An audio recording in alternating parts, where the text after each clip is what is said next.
భారత పాకిస్తాన్ల మధ్య జరుగుతున్న యుద్ధం మన భారతదేశం ప్రజల యొక్క ఆత్మాభిమానమే కాదు, కొన్ని లక్షల మంది సైనికుల కుటుంబాల ఆవేదన కూడా నిండి ఉన్నటువంటి యుద్ధం ఇది.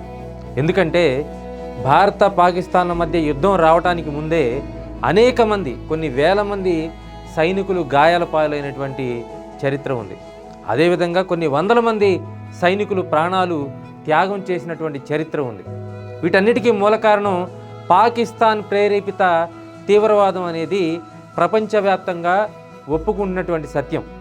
అయితే అటువంటి పాకిస్తాన్పై యుద్ధానికి బయలుదేరుతున్నటువంటి క్రమంలో ఇప్పుడు సైనికుల కుటుంబాల్లో ఉన్నటువంటి ఆవేదన ప్రతి భారతీయుడి మనసును కలిచివేస్తున్నటువంటి పరిస్థితి.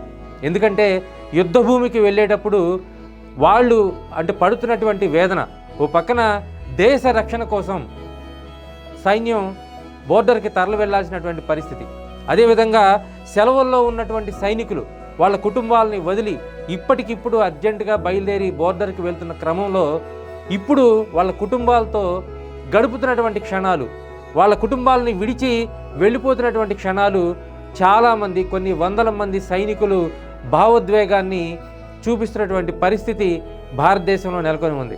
ఎందుకంటే ఓ పక్కన బోర్డర్లో దేశాన్ని కాపాడాలి, దేశ ప్రజల్ని కాపాడాలి అనేటువంటి ఆలోచనతో తరలి వెళ్తున్న సైనికులు తమ సొంత కుటుంబాలకు వీడ్కోలు చెప్పి మళ్ళీ తిరిగి వస్తామో రామో, ప్రాణాలతో ఉంటామో లేమో అన్న విషయాన్ని కూడా పక్కన పెట్టి కన్నీళ్లతోనే బోర్డర్కు తరలి వెళ్తున్నటువంటి పరిస్థితి.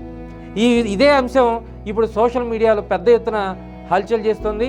అనేక మంది సైనికుల కుటుంబాల కన్నీళ్ల మధ్య బోర్డర్కి తరలి వెళ్తున్నటువంటి సైనికులకు ప్రతి భారతీయుడు సెల్యూట్ చేయాల్సినటువంటి క్షణం ఆసన్నమైంది.